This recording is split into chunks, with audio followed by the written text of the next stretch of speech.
Hey everyone, welcome back to this new video and welcome back to Regency Sewing.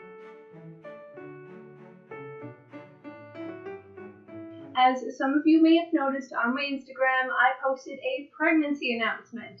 I'm expecting a little girl in October, and it does mean that I had to change my plans a little bit. So I've already been sewing all the adorable baby stuff, but now it's time to start sewing for myself again. Now for this year, I had planned to do a whole bunch of Edwardian sewing, but obviously my corset doesn't fit anymore, and I wasn't planning on making a new corset that soon. So I'm going to be sewing a Regency gown because my Regency stays actually do still fit, and I can adjust them easily because I made short stays. So this time I'll be making a Regency bib-front or drop-front gown, and I know that's quite a mouthful, but it basically means that instead of having the closure at the back of the dress, you have it at the front, and you have ties that you can use to adjust the dress to your size. Now these are some of my favorite dresses because, as you may know, I love being economical with my historical wardrobe. If I can use one garment for many things, that will always make me happy. Now also with the pregnancy, it means that my bump is going to grow, and with this type of dress I can easily make adjustments for it without having to make an entirely new dress. So some cool announcements for this video are I made a new pattern and it's available in my Etsy store. You can make this dress yourself, and it's available in sizes XS to XL, and it's a multi-size pattern. So if you buy the one pattern, you will have all those sizes. I've tried to write as clear instructions as possible, but this video will also help you to figure out how to make it and see a little bit more in-depth information and actually the how-to instead of just reading it on paper. So I'll go check it out, and also at the end of this video I'll be doing a giveaway to celebrate this new pattern and for reaching 500 followers. So thank you all for joining me in this journey, and let's get back to the dress. Now for this dress I drafted a pattern myself, and in my version, which is going to be slightly different than the version that you buy, I made some adjustments for me being pregnant. So I've made some adjustments in the curve here at the front, and my skirt length is slightly different. Now, other than that, the construction is exactly the same, so you can follow it step by step. Now, this dress is going to be made out of a white muslin, and the reason I am choosing such a boring color is because this way you can use it in many ways and combine it with many colors. So I've made a dress like this before, this one, years ago for not one of my first ever historical outing. I went to the Jane Austen Festival in Bath, and I absolutely loved working on these costumes. They were the first ones, and if I see my old costumes again, there's still so many things I've learned since then. But the one thing that I loved about that dress is how versatile it was. You can just wear it plain, you can just wear it with a sash, with a sleeveless spencer, with a long open gown, with short sleeves, long sleeves.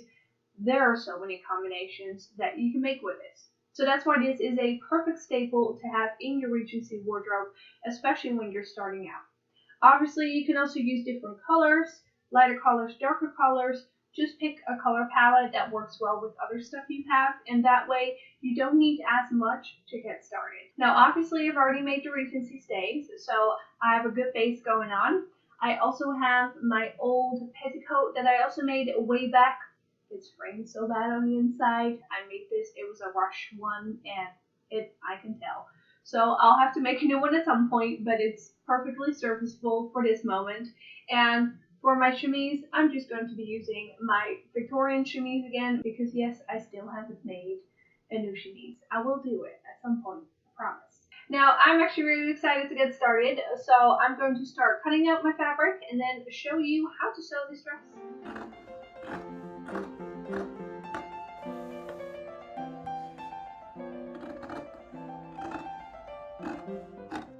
Now that you have cut out all your fabric, it is time to start assembling the bodice at first.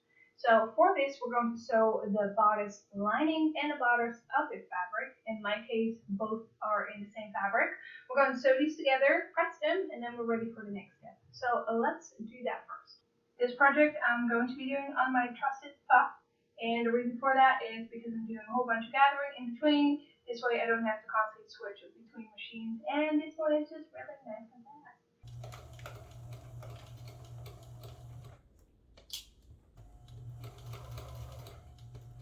Now after the bodice, the next thing to do is the bib and the sleeve. Now they get sort of a similar treatment. So as you can see, you have the bib and the bib base. So the bib base is actually fitted. So if you want to do a more plain bib, you can just use this one double. But I like the gathered front, so I'm using this one on top. So what you're doing is you unpin. I always make a little cut on the halfway points. Same as here. I've done the same here. So you see this one is bigger than the base. So what we're going to do is we're going to make 2 gathering stitches at the top and 2 gathering stitches at the bottom. I often do them if my seam is going to be 1 centimeter in my case. I do them a little bit above and a little bit below, and that way you can get nice and even gathers, and you can just unpick the lowest thread later so it won't be visible. So that is going to be gathered on top of that. And then the sleeve, we're actually doing the same. Always make sure that you've cut all your notches because they are very important to make it fit properly. Now for this one, the same. This sleeve is the base sleeve, basically the inner sleeve, but this is also a basic sleeve. So if you want to do a plain sleeve, or if you want to turn it into a petal sleeve or a different type yourself, this will be your basic that you can use. So as you can see, this one's bigger as well. So this one is going to have gathering stitches at the top again and gathering stitches at the bottom. Then we are going to sew the seam before attaching it, and this one too, before attaching it together. And the reason for this is that we're going to finish the ends of the seam nicely inside, but you'll see what I mean later. So first, let's add the gathering stitches, pin this all together, and then go on to the next step. It's time to gather the bib and the sleeves. So I'm going to do that by making my size of stitches. So my stitch length is up to 4 now. You can also do bigger or smaller. I find that 4 is a pretty easy length to work with. And because my seam allowance is 1 centimeter, I do ½ centimeter on one side and then a half on the other. And that way it's very easy to sew in between those gathering stitches. You can also do this by hand, but I do not have the patience for that. Okay, now that all the gathering stitches are done and the bodices are put together, we have the bodice almost done. So first what we're going to do is we're going to finish up the bodice, like the bodice itself. Make sure to press everything before you do this part. But what you're going to do is you're just going to pin both of the layers of your bodice together. And then you sew it all the way around. So you start here at the front, all the way around the whole neckline of the bodice. And you do that right sides together, turn it inside out. Make sure to make some notches when you turn it so a curved bit can actually turn nicely.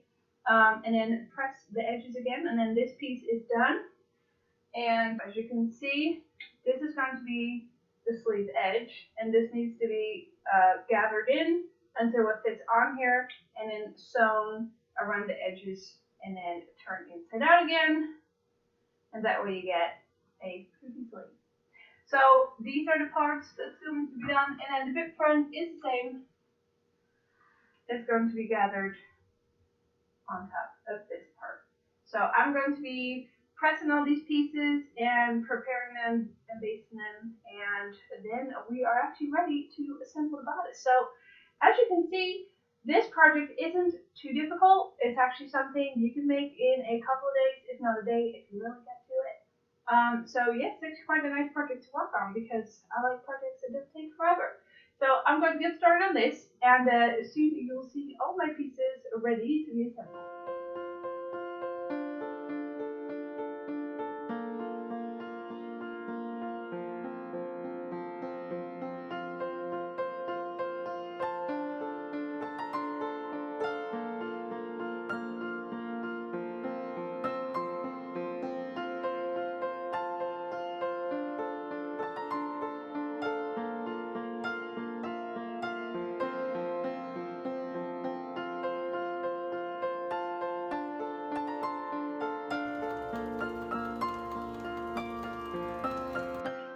after I have prepped all the pieces, I have basted in one of the sleeves just to see how it looks like, and I'm pretty happy with the shape.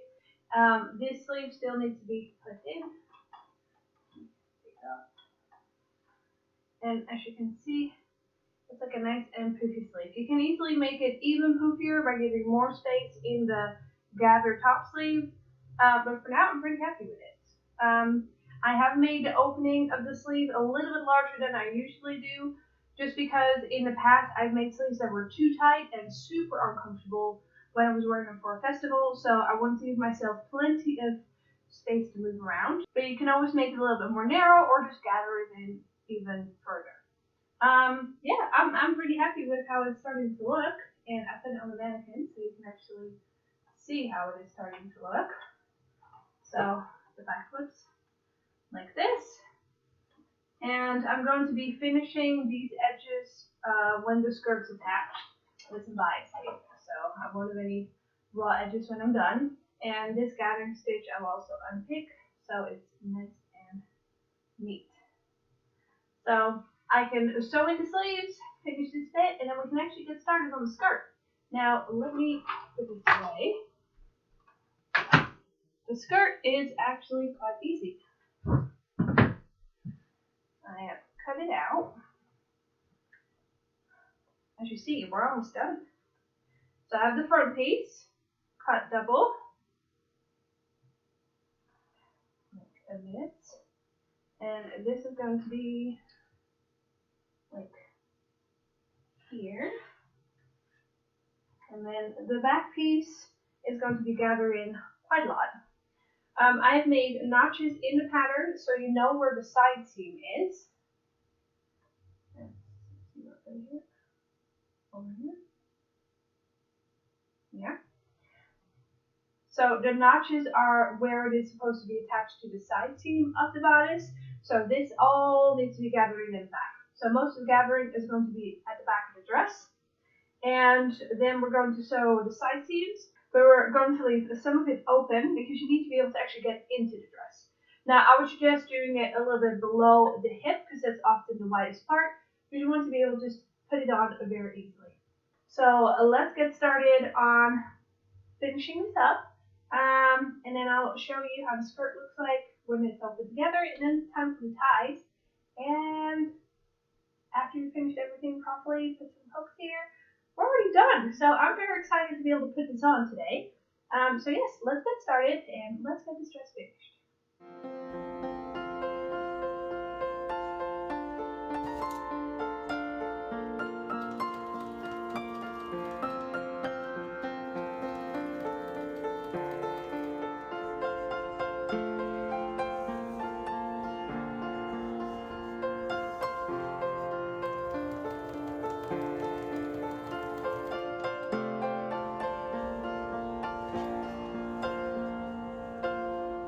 After all that, the dress is almost done. It still needs ties and some closures, and it needs hemming, but we're getting there. So let's put it on real quick. I'm just going to put it on over my clothes so we can see how far we are. Oh, and this also shows you how easy it is to put on. Now, one thing to notice, the front closure, you can close it in many ways. I'm just going to use pins, just because I want my version to be a little bit more adjustable. You can also add extra ties, so you can just tie it over it. May actually add that later. But I've also seen some examples where it was just closed with pins, and also fixed, because the pins can burn holes in it if you make sudden movements. Now, we don't have ties yet. But, see, we're getting there.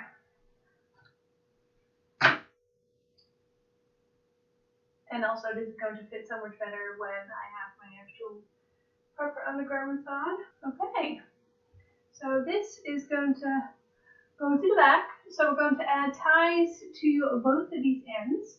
And then we're going to add a little loop here at the back, and that's going to hold the ties in place.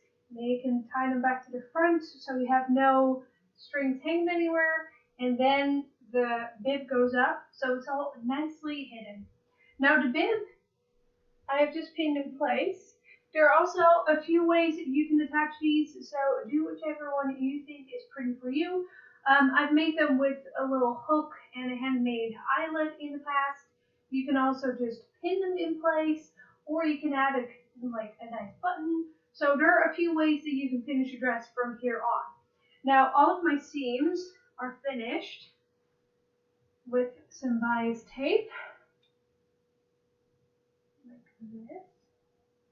And the nice thing about finishing it this way is it can't fray away on me. Now, if you're not really bent on historical accuracy, you can also just serge it, or you can finish it by hand by doing a whip stitch. So there are many ways in how you can adjust the dress to your skill level and your aesthetic and whatever you find pleasing. So I just need to go finish all this, and next time you see me, I will be wearing it because we are almost there. I'll also look at the back. I'm very, very happy with the fit so far, and as you can see, my belly can definitely grow in this. So it's a very good maternity dress. Now let's get back to work and let's get this dress finished.